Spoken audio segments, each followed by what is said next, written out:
Hi folks, as much as I didn't want to continue talking about this topic, I thought it best for me to come on and give you another update on the coronavirus situation, both here in Australia and around the world. Things are certainly escalating, according to governments anyway. They are certainly escalating, the propaganda, folks. And if there's people out there who have not yet figured out that this coronavirus pandemic is completely fake, well, I don't know, you must be living under a rock or just buying into what the mainstream is telling you. But there is no indication at all that this is a real pandemic, folks. What this is a means and a methodology that the governments of the world are using to usher in their New World Order police state. That's what they're doing. If you look at reports coming from China, such as this one that I've got on the screen here, the reports coming from China say that the virus is reducing, the amount of infected people is decreasing, but of course China is now closing its borders because it doesn't want people that may be infected coming back in. But it talks about how well they were able to contain the virus, blah blah blah. All propaganda, folks. Of course, now that the stage has been set, they're starting to pull down their hospitals and sort of put it all back the way it was, folks, because they've already got rid of their dissidents. And that's what I think they were doing in China. I think they were rounding up dissidents. But they've already set the stage for the world to go in the direction that they want. And so now, of course, they're pulling down the props and sets that they use to do it. And I question a lot of this stuff, folks. A lot of the videos that we saw come out of China of police brutality and stuff like that, how often are people able to film police performing things like that in China? And if they are, how are they able to get the videos out? We're told that the internet is very suppressed in China, so how is all this information getting out on video for we in the West to look at it? The videos that I saw, that I even showed you, of houses being locked down, barricades being put in front of houses, and people having their front doors welded shut, I also have to question whether these were simply set up. We do have a lot of ghost cities in China. How hard would it be to bring in a couple of thousand crisis actors and just put up a film set and set up whatever propaganda scenario you wanted to set up? I'm not saying that's what happened, but how hard would it be to do that, especially looking at the response in the West to this coronavirus outbreak?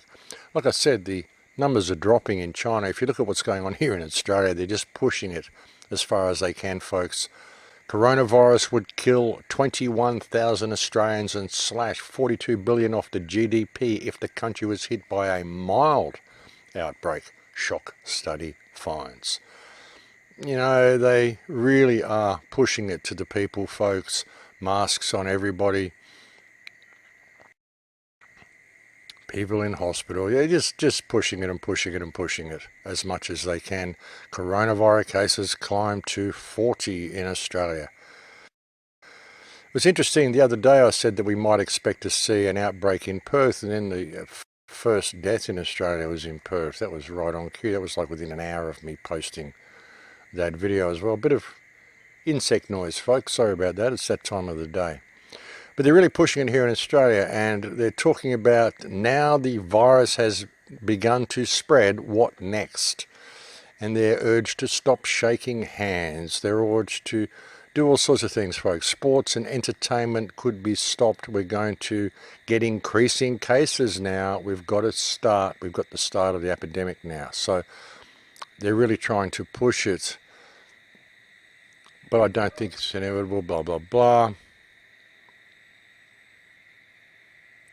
Tracking down patients, folks. And look at this. This is the health minister. I'm not sure if that's anyone I would want to be trusting with my health. I really don't. Someone calling dogs outside, folks. I'm sorry about that.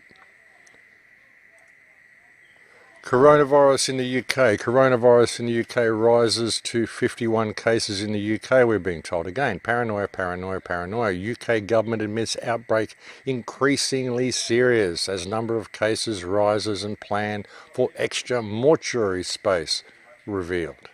Coronavirus categorised as highest level of emergency by NHS England. Coronavirus, 15 key points from Boris Johnson's UK battle. This is what we're seeing everywhere, folks. And like I said, the numbers are actually decreasing in China. So why are they pushing it the way they are? And it's ridiculous, folks, to ridiculous extremes. You know, someone in an office tested positive, so now they're closing the travel office. Scots children are being encouraged to do the coronavirus handshake to prevent spreading the disease. We've even had situations, folks. There was something that I posted on Facebook earlier. I don't know how real it is or where the shot came from, but there was this picture. My town pulled down an entire shelf of goods so they can present the news of people buying stuff in hysteria over the coronavirus. They're even removing the stock from shelves so they can make it look like panic buying is happening, folks. Never trust the media. But getting back to this, like I said, you know, Scots children being encouraged not to shake hands. And then we get the clincher, folks. Coronavirus shock to UK economy could prove large, says Bank of England chief.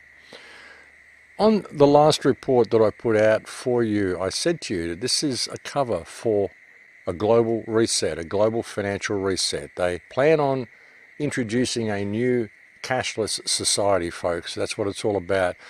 I mentioned as well that how the reports are coming out saying that it's dangerous to handle money. Remember they said that the coronavirus could stay active on surfaces for up to 9 days. And so I said to you that they're going to make this an excuse to stop using cash. And we see this report here as well. Banknotes may be spreading coronavirus, World Health Organization warns. And here's a guy sitting here spraying money with disinfectant so that it doesn't have the terrible coronavirus attached to it, folks. You can see where they're going with this, folks. It's all about cashless society, economic restructuring, limiting people's movements, and all of the stuff that goes with it, folks. And here you see here, Federal Reserve slashes interest rates over coronavirus fears. We've got a situation here in Australia now where the interest rates are less than 1%, and they're soon to become negative interest rates. When they become negative interest rates, that's when you start paying the bank to hold your money for you, which is why you shouldn't be holding any money in the bank, folks. You should be taking your money out of the bank and buying gold, turning it into hard assets, not keeping it in the bank. They are set to introduce this $10,000 cash limit here in Australia because they want people locked into the banking system for when they introduce negative interest rates. When the economy, the world economy, starts to falter, and trade starts to falter, and they can blame it on the coronavirus, then you'll find banks start to falter, and banks will need bailouts, but they won't get the bailouts, and so there will be bail-ins, and they will use their savings to the point that the small banks will just use it all up, and then they will collapse, and then you'll have to go over to the bigger banks, and eventually the bigger banks will collapse as well, and then the only game in town will be the central bank. That's where they want to take it, folks, and it's very, very contrived. And another thing that they've been talking about since last year is this, which is an interesting program as well. When you couple this into what they're doing with coronavirus and what they're doing with the suggestion of mandatory vaccines, ID 2020 and partners launch a program to provide digital ID with vaccines. This is what they want to do, folks. The ID 2020 Alliance. 89% of the children do not have identification. They're making out like they're doing it to help human rights, folks. Like exactly the opposite of everything they're saying. Have a look at this. You look at they've got a manifesto. The Alliance partners share the belief that identity is a human right and that individuals must have ownership over their own identity. Sounds wonderful, doesn't it? Identity is a human right. Have a listen to this. The ability to prove one's identity is a fundamental and universal human right. We live in a digital era. Individuals need a trusted, verifiable way to prove who they are, both in the physical world and online. Over 1 billion people are unable to prove their identity. How terrible for them, folks. Some, including refugees, the stateless and other marginalised groups, rely on national identification system is impossible. They make it sound like it's all to do with human rights. We believe that individuals must have control over their own digital identities, including how personal data is collected. I agree too, folks, which means that we should not be allowing this type of digital ID to be put in place, because I believe it is a fundamental and universal human right to be able to protect your identity. And when you have a government populated by barefaced lies, a track record of telling barefaced lies, warmongering, milking the wealth of the population, and everything that they have done, these are the very people that you have a fundamental universal right to keep all the information you possibly can from these people. Because these people are a bunch of criminals, and these are the people who want to introduce this ID and claim it's for your rights, and it's a human right for you to be able to have this. Folks, it's a human right for you to be able to protect yourself from these parasites and this fake viral outbreak that they're using to bring in all of these measures, which are all about control. There is no coronavirus, folks. Coronavirus is a common, everyday, common cold that we get all the time. It even says there 3,000 people in all have died from coronavirus. Folks, about 17,000 people have already died from the flu this year. If you look at the Worldometer website, it says something like 80,000 people have died from flu this year. Not that I've ever known anybody who died from flu. Have you ever known anybody who died from the flu, folks? Have you ever known anybody who knows anybody who died from the flu? And yet we're told that there are thousands upon thousands of people who die from the flu every year. I'm really sorry about the volume of these crickets outside, folks, but that's just the time of day. I do apologise about that. Sorry to butt in on myself there. But, you know, folks, all of the things we're told by these parasites are complete fiction, and so is this pandemic a complete fiction. And people need to wake up to what's going on here and refuse these human rights violations that they intend to introduce.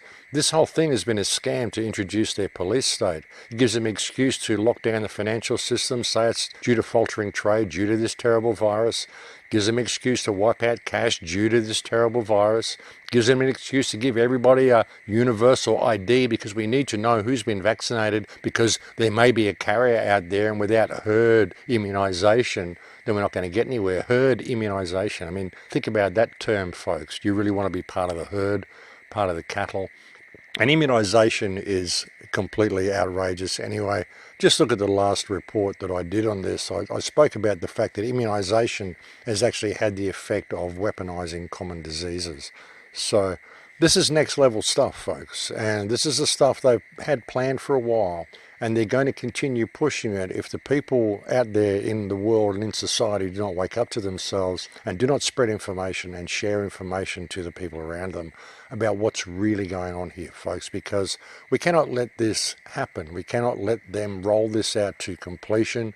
You know, if you look at it correctly, it's really a huge opportunity for us to get this information to the rest of the world and to the people around us, because it's so obvious that they're just completely full of shit with this whole thing, folks. There is no coronavirus. There is no worldwide pandemic.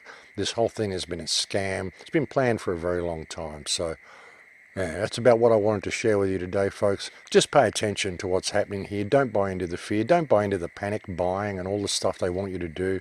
It's a complete joke, folks. The media's pushing it. They're not telling you the truth, and neither is the government. And these are the last people you should be trusting. But that's about all I want to bring you today. I'll get back to some more normal topics soon, I hope, folks. There's a lot of other stuff I want to share with you. I want to get back and talk about history a little bit. I also want to do a special report on the Port Arthur massacre and also on pedophilia that is happening in this country. I am preparing a couple of reports that I want to bring you on that, but it may take me a little bit of time to put them together. But I will bring you another report as soon as I'm able. Thank you for listening to this one and sharing this time with me today. I'll look forward to speaking to you again soon.